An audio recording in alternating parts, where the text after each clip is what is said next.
Last lecture मैंने आपसे ये एग्जाम्पल्स गो थ्रू करने के लिए बोला है। आप लोगों ने सबने किया होगा। We were on I think from example number 10 आपसे मैंने करने के लिए बोला था। 10, 11 एंड 12 राइट। आप लोगों ने सभी ने कंप्लीट किया। गुड। इसमें कुछ आपको पूछना है या कुछ आपका डाउट तो अपन बात करते हैं, else we can start with exercise. बोलिए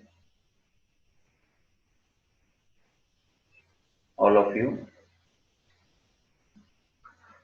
मैं सभी को पूछता हूँ जो इसमें कुछ आपको लगता है चर्चा करने के जैसा, क्योंकि एग्जाम्पल में अच्छे से इन्होंने अलग अलग टाइप के क्वेश्चंस को कवर किए हैं।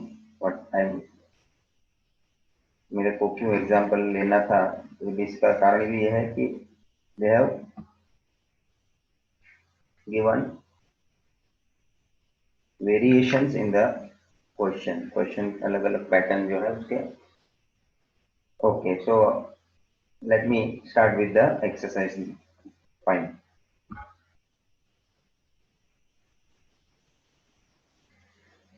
Exercise 11A। 11A है तो 11B भी है क्या? हाँ? नहीं, सिर्फ 11 नहीं है। ठीक है, चलिए बुक आपके सामने है, बहुत अच्छा है। आपको भी मजा आएगा, अभी फटाफट काम हो जाएगा। क्वेश्चन मुझे भी ज़्यादा डिक्टेट करने का या एक्सप्लेन करने का जरूरत नहीं, आपके सामने क्वेश्चन रेडी अवेलेबल रहता है। तो चलिए फर्स्ट क्वेश्चन हमेशा चालू करें।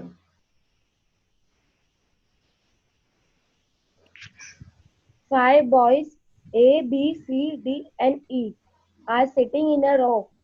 A is to the right of B and E is to left of B, but to the right of C.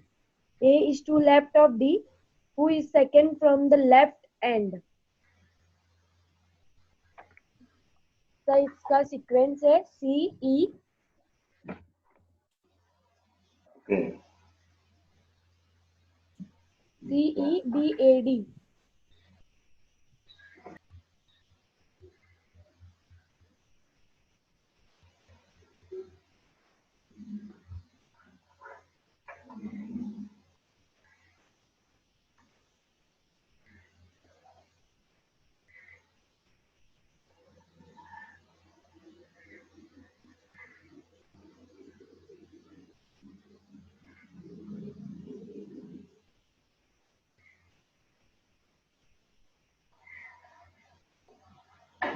हाँ हमेशा, आप वापस से बोलिए। सीक्वेंस बोलूं? हाँ हाँ, जो बोला आपने बताइए। CEBAD.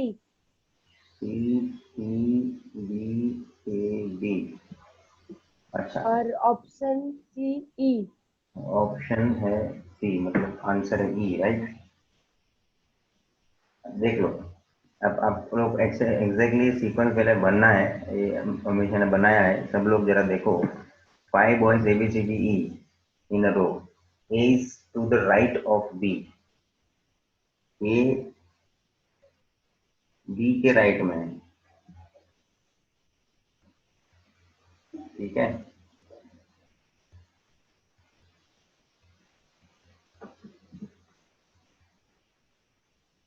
और E is to the left of B. E आ गया लेफ्ट में, ए आ गया राइट में।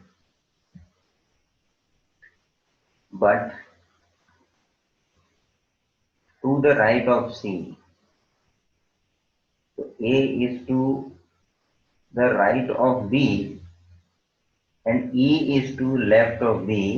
E is to left of B, but E is to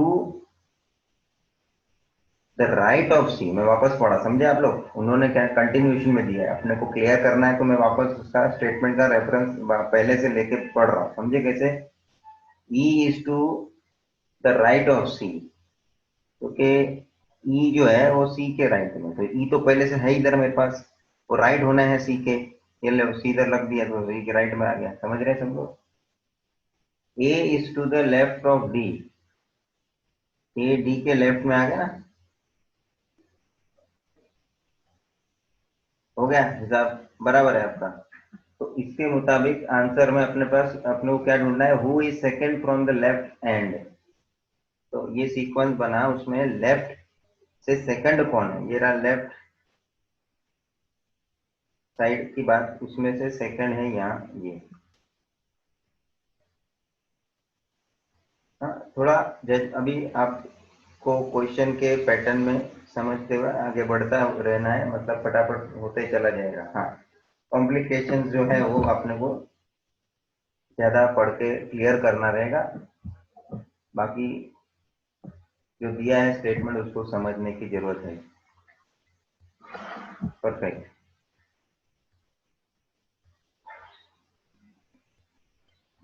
next Nayan. There are 5 different houses A to E in a row. A is to the right of B and E is to the left of C and right of A. B is to the right of D. Which of the houses is in the middle?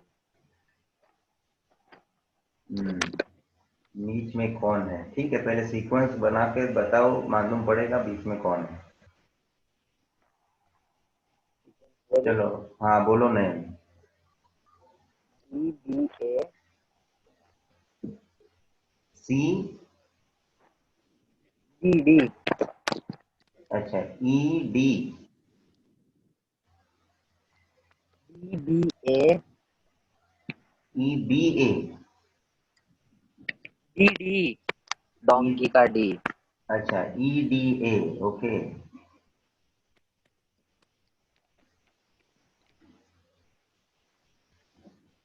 Three house ही है ना, हो गया खत्म। A to E, five house, sorry three नहीं,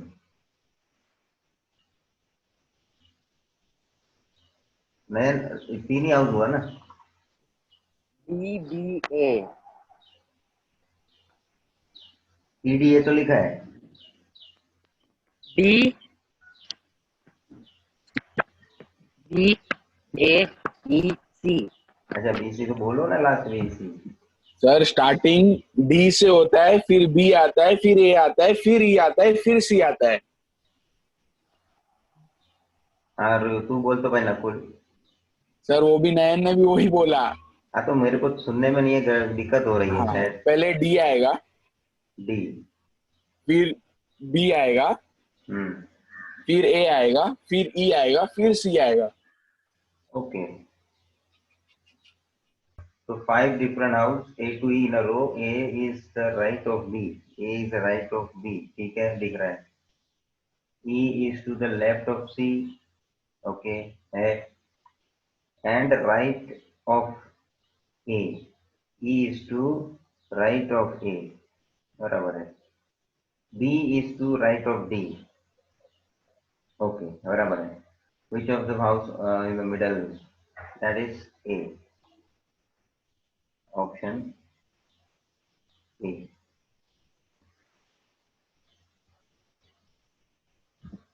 चलिए next A3।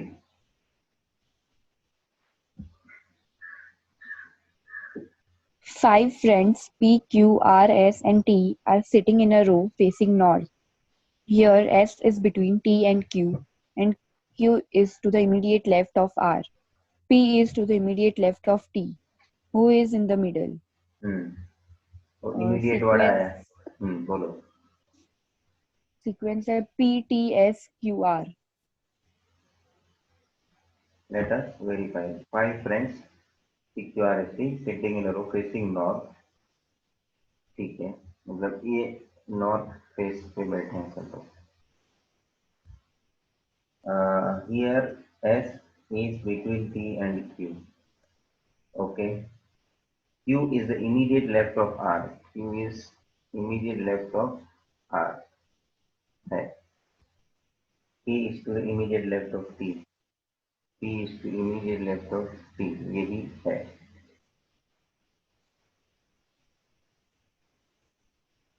Who is in the middle? Fine. S. Option A. चलिए next. 6 children A, B, C, D, E, and F are standing in a row. B is between F and D. E is between A and C.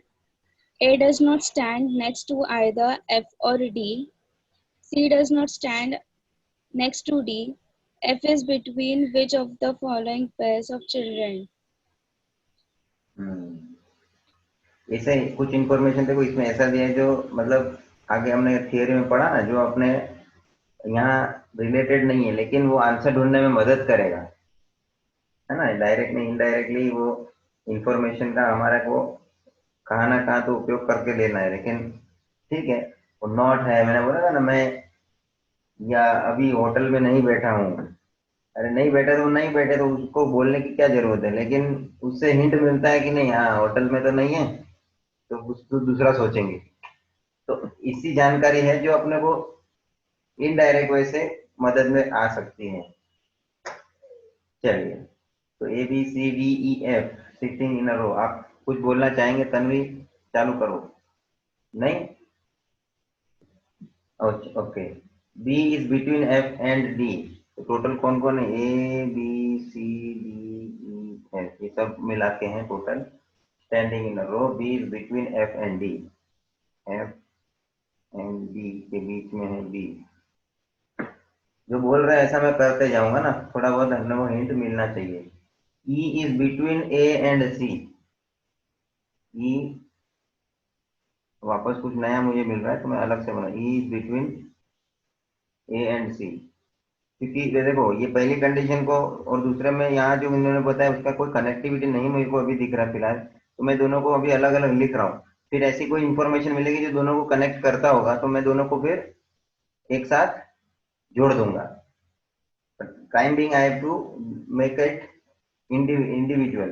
वो condition, ये condition में कोई common सी बात या common कोई है नहीं. So E is between A and C. A does not stand next to. अच्छा, आप लोगों में नेक्स्ट टू आइदर है ना? रणवी आइदर है ना? नेक्स्ट टू आइदर है ना? हाँ सर. हाँ, वो हमारे जूने बुक में 8 लिखी है either.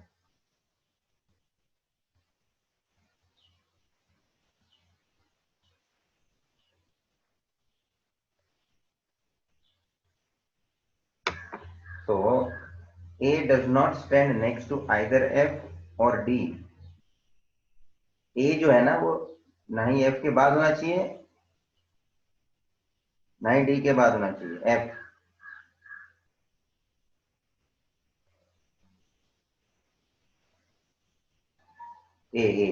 A does not stand next to F or D. तो एक बात समझ लेना, F A के लिए बात कर रहे हैं. A इधर है देखो. A does not stand next to either F. Next to, तो यहाँ F हो नहीं पाएगा. नेक्स्ट टू F हो जाएगा ना, और ना ही यहाँ D हो जाएगा. मतलब ये गाड़ी यहाँ जुड़ेगी भी ना तो नहीं जोड़ सकता ऐसा इसके साथ. क्यों? लेकिन इधर पहले D आ जाएगा ना, और A के पहले D, मतलब A के पहले D बोलेगा तो A नेक्स्ट टू D बोल सकता हूँ ना. A is next to D, वो ना बोलते हैं लोग. C does not stand, आगे आता हूं मैं. C does not stand next to D. C को भी बोलते हैं डी के बाद में नहीं हो सकता, मतलब ये पूरी गाड़ी इसके पहले भी ऐसा जुड़ने को आएगी तो मतलब सी और ये डी का कोई हिसाब दिख भी नहीं रहा है। ठीक है, ठीक है, चलो ऐसा ऐसा बोलते हैं कभी कभी तो हमको इम्प्रैक्टिकल भी होता है कि भाई ये तो हो भी नहीं पाएगा, फिर भी उन लोग लिख देते हैं ना। हो सकता है ऐसा भी उन लोग अपने को कंफ्यूज करने के लिए कुछ भी जानकारी देवे जो अपने रिलेटेड ना भी हो, तो अपने को क्या गुमराह कर देवे। F is between which of the following pairs of children. Question उन्होंने इस तरह से दिया, एफ इज बिटवीन, किसके बीच में होगा। तो अभी एक बार इधर से पता चलता है कि मैं ये दोनों को ऐसा जोड़ भी दूं, ए सी वाला पहले ले लो और एफ, है ना, तो ये हो सकता है। इसमें कुछ नहीं होने वाली चीज जो उन्होंने मेंशन की है, क्या वो मैंने गलती से कर दी है, ऐसा है तुमको दिख रहा है क्या? मतलब जो उन्होंने मनाही की है ना, वो मना किया है ना जो उन्होंने, जो चीज के लिए, क्या वो मेरे से इधर एग्जीक्यूट हुआ है, तो वो भी चेक करना चाहिए, क्योंकि जो ना बोलते हैं तो नहीं होना चाहिए वो हो सकता है कि हमारे से वो हो जाए, जिसको ना बोला है इन्होंने, किसको किसको ना बोला, A does not next to F और डी, वो तो है ही नहीं। अब एक बात है, इमीडिएट, अच्छा नेक्स्ट टू बोला ना, और दूसरा इन्होंने ऐसा बोला कि F is C does not stand next to D, C does not stand next to D, वो भी नहीं है। तो आप सपोज समझ लो ये बनता है सीक्वेंस, तो उन्होंने बी और सी के बीच में कौन है ऐसा बोलने का प्रयत्न कर रहा है, बी और सी के बीच में कौन है, तो क्या पूछा उन लोगों ने उल्टा है, F is between which pair, यही रहा मेरा एफ, किसके बीच में है, सी और बी या बी और सी। समझ में आया? मतलब बीच में जो नहीं बोला है उसको आप ध्यान में रख के थोड़ा ध्यान लोगे, सीक्वेंस क्या बनना चाहिए। तो देखो मैंने जो रिजेक्ट किया ना, एफ यहाँ नहीं हो सकता, डी नहीं हो सकता, उस मामले को मैंने इग्नोर कर दिया, खास करके डी वाला चीज जो था ना, क्योंकि आप जो ये गाड़ी को इधर ज्वाइंट कर देते तो डी ए के पहले आ जाता था, वो मेरे को नहीं चाहिए। आप समझ रहे हैं मैं क्या अल्टरनेट उन लोगों के दिए हुए कंडीशन के हिसाब से सोच रहा हूँ, and finally I am getting this in which F की पोजीशन के बारे में बात किया, किसके बीच में होगा उन लोग, वो आपका बी और सी के बीच में। भाई समझ रहे हैं, लिखना ना बराबर से, हाईलाइट बराबर से करना। ये फिर है बाद में क्या पढ़ने में आपको मालूम पड़ना चाहिए कि कौन सी कंडीशन, क्या क्या मैंने क्या लिखा है, नहीं तो बच्चे लोग को ऐसा होते रहता कभी कभी कि हमने उस समय लिखा था सर, अभी याद नहीं आ रहा है वो क्या पॉइंट था। होता है कभी कभी आपने वो लेक्चर के टाइम लिख लिया है, लेकिन फिर रेफर करने के लिए खोल के बैठेंगे कुछ महीने में, आपको मालूम नहीं पड़ता है कि वो क्या लिखा था सर मैंने, खास करके ऐसे सब सिचुएशन में ज्यादा होता है। तो जो भी है डिटेल में लिखो जितना आपको जरूरत है, जो आपको प्रॉपर रिमाइंड करेगा। हाँ, आपके टेक्निक आपको ज्यादा आप प्रॉपरली एग्जीक्यूट कर सकते हो। थोड़ा आप लोगों को भी अपना, जिसको ना अपना टेस्ट अपने को ही मालूम रहता है ना, तो अपनी स्टाइल एक अलग होनी ही है कि जो अपने को समझ में आवे अपने को। चलिए क्वेश्चन नंबर, इसमें कुछ पूछने का पहले तो बोलो। चलिए क्वेश्चन नंबर 5।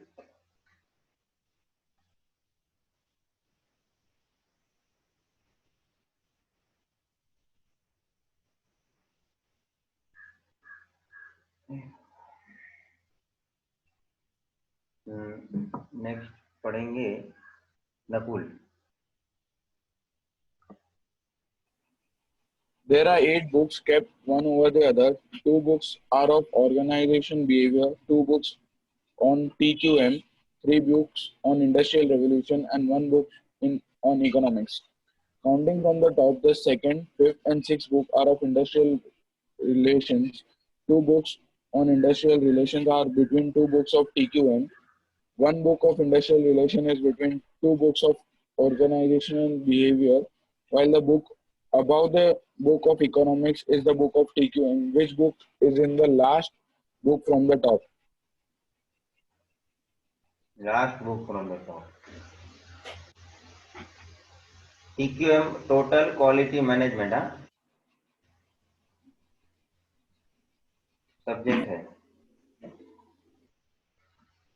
हाँ नकुल, कुछ अपने से होता है तो बताओ, किया है हाँ तो सर, बोलो किया है किया। सर बोलो। वो लोग ने स्टार्टिंग में दिया सेकंड फिफ्थ और सिक्स बुक इंडस्ट्रियल रिलेशन का है, तो सेकंड फिफ्थ और सिक्स प्लेस पे आप ये डाल दो IR। Okay, industrial second industrial revolution, fifth भी इंडस्ट्रियल रेवोल्यूशन, सिक्स भी इंडस्ट्रियल रेवोल्यूशन, राइट? हाँ, फिर दिया काउंटिंग फ्रॉम, फिर there are two books on industrial relation are between two books of TQM। मतलब फिफ्थ और सिक्स के मतलब फोर्थ पोजीशन और सेवेंथ पोजीशन पे अपना ये बुक है इंडस्ट्रियल रिलेशन। फोर्थ और TQM फोर्थ पे और सेवेंथ पे TQM है। TQM। फिर दिया one book of industrial revolution is between two books of organization behavior, while the हाँ फिर दो बुक के बीच में अपना ये है ऑर्गेनाइजेशन बिहेवियर। मतलब फर्स्ट और थर्ड पोजीशन पे OB आएगा, फर्स्ट और थर्ड पोजीशन पे OB नहीं, अभी बाकी है एथ पोजीशन पे इकोनॉमिक्स,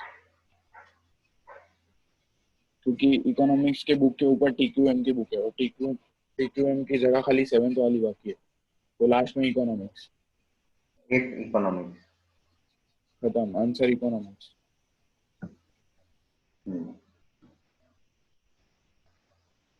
तो 8 बुक हो गया। 2 books are on organization behaviour, तो 2 OB का बुक है, 2 TQM का है, 3 IR, 1 on eco. Counting from the top, the second, fifth and sixth books are on industrial revolution. Second, counting from the top, ये ऐसा मैं मान के चलता हूँ।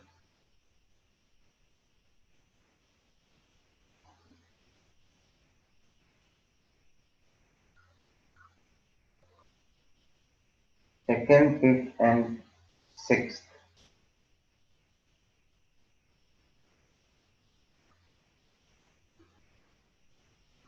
are on industrial revolution.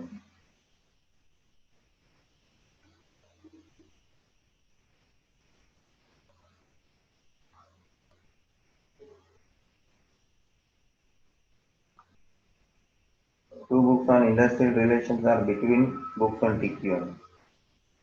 2 on industrial relation are between 2 books on TQM.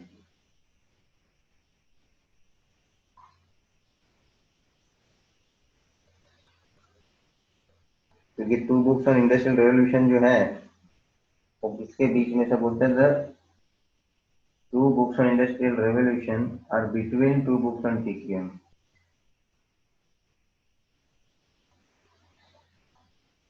ऐसा 1 book on industrial revolution between 2 books on OB. 1 book of industrial revolution, ये जो एक बुक है ना इंडस्ट्रियल रेवोल्यूशन का, वो किसके बीच में है? 2 books on और OB। ये OB होगा, ये OB होगा, उसके बीच में आ गया। ये 2 books on industrial revolution में TQM के बीच में आ गया। 1 book of industrial relation is between 2 books on OB हो गया, and while the book on book above the book of economy is book of TQM. तो इको का ये जगह बचता है जो above that TQM है, which book is the last book from the top? 8वीं बुक लास्ट ऊपर टॉप पे, एक्चुअली मेरे को उल्टा जाना चाहिए था, 8वां बुक ऊपर दिखना चाहिए था, है ना? या आप उल्टा सीक्वेंस बना लो, अच्छा है। और ये मेरे को लगता है ऐसा वर्टिकल प्रेजेंटेशन अपने को, या एक के ऊपर एक जब बोल रहे हैं तो ये बेटर रहेगा। आप हॉरिजॉन्टल में भी ये करोगे तो अच्छा है, ऐसा नहीं है। प्रेजेंटेशन के पॉइंट ऑफ व्यू आपको जैसे जच रहा है और सही लगता है, फटाफट हो सकता है, समझ में आया? हाँ, मगर पढ़ना है का बराबर है, बड़ा बड़ा हम लोग कभी कभी दे देते हैं, इतने सारा हिसाब समझने का है। तो टॉप में इको का बुक है, ये टॉप है।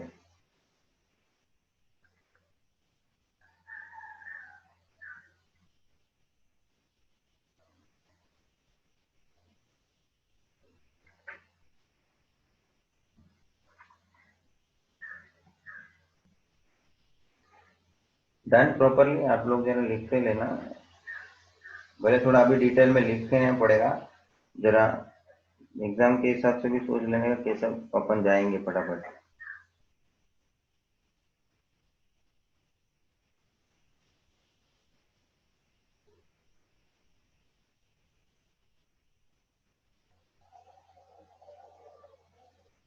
चलिए आगे बढ़ूं फिर मैं। नेक्स्ट कौन है भाई? Sir, man. 5 boys are standing in a row facing east. Pawan is left of Tavan, Bipin and Chavan to the left of Nakul. Chavan is between Tavan and Bipin is fourth from the left. Then how far is Tavan to the right? So sequence है Pavan, ये भाई रुको, ये पवन टवन चवन में मैं confuse हूँ। एक नकुल ही अलग दिख रहा है और विपिन भाई नकुल नाम आ गया भाई, तुम्हारे बुक में ही नाम आ गया है, ठीक है। अच्छा बोलो, आप सीक्वेंस बोलो। Pavan, हम्म Tavan, हम्म Chavan, Bipin, हम्म Nakul ओके। और क्या? फोर्थ प्लेस पे Tavan. तो तवन टू, हाउ फार इज तवन टू द राइट? राइट से 1 2 3 4, ये तवन चौथा है भाई, फाइन। तो फोर्थ डी ऑप्शन, मगर अभी देख लेते हैं वापस। 5 boys are standing in a row facing east, ठीक है, ईस्ट को फेस हो रहा है। उसके बाद अ, मतलब सब ऐसे आप समझ लेना, इस तरह भी हो सकता है क्योंकि ये ईस्ट को फेस करके बैठे हैं।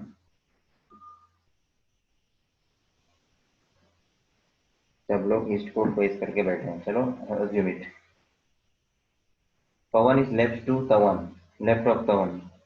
पवन जो है वो तवन के लेफ्ट में है, ठीक है, सही है। Vipin and Chavan to the left of Nakul, Vipin and Chavan left to Nakul, बराबर है, नकुल के लेफ्ट के साइड में बैठे ना।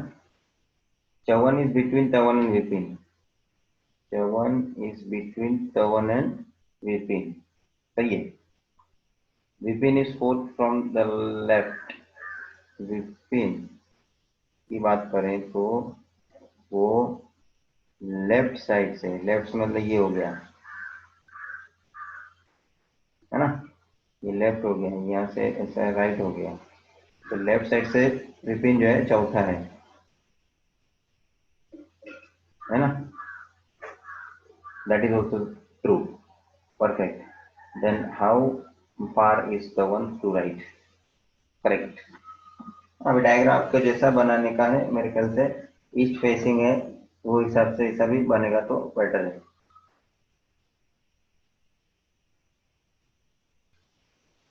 आप लोग जरा आगे का सब लोग ट्राई करो, 7th 8th 9th।